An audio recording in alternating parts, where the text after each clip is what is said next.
Nepal Scotland. ഇന്നത്തെ മത്സരം വിജയപ്രതീക്ഷ മുഴുവൻ സ്കോട്ട്ലാൻഡിനാണ്. വാങ്കഡെ സ്റ്റേഡിയത്തിലാണ് ഇന്നത്തെ മാച്ച്. എൻ്റെ പ്രതീക്ഷ ഇന്ന് നേപ്പാൾ ജയിക്കുന്ന. ഒരുപാട് സപ്പോർട്ടേഴ്സാണ് നേപ്പാളിന്. ഇന്ത്യക്ക് ശേഷം ഏറ്റവും കൂടുതൽ ഈ വേൾഡ് കപ്പിൽ സപ്പോർട്ടേഴ്സുള്ളത് നേപ്പാളാണ്. എന്തുകൊണ്ടും ഇന്ന് നേപ്പാൾ സ്കോട്ട്ലാൻഡിന് അടിച്ചിടും. പത്രത്തിലായാലും മേൽക്കായ്മ സ്കോട്ട്ലാൻഡിനാണ്. പക്ഷേ ഇന്ന് നേപ്പാൾ ജയിച്ചിരിക്കും. ഇതുവരെ ബാറ്റിംഗ് ഫോം അല്ലാത്ത നേപ്പാൾ ഇംഗ്ലണ്ടിൻ്റെ കൂടെ മാത്രമാണ് ഒന്ന് ബാറ്റിംഗ് ഫോം ആയത്.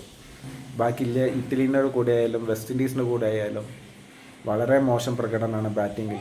ആ പോരായ്മകളൊക്കെ പരിഗണിച്ച് ഇന്ന് സ്കോട്ട്ലാൻഡിൻ്റെ കൂടെ ജയിച്ച് വേൾഡ് കപ്പിലെ ആദ്യത്തെ വിജയം, അതുപോലെ തന്നെ അവസാനത്തെ വിജയം ഇന്ന് നേപ്പാളിനാവുമെന്ന് പ്രതീക്ഷിക്കുന്നു.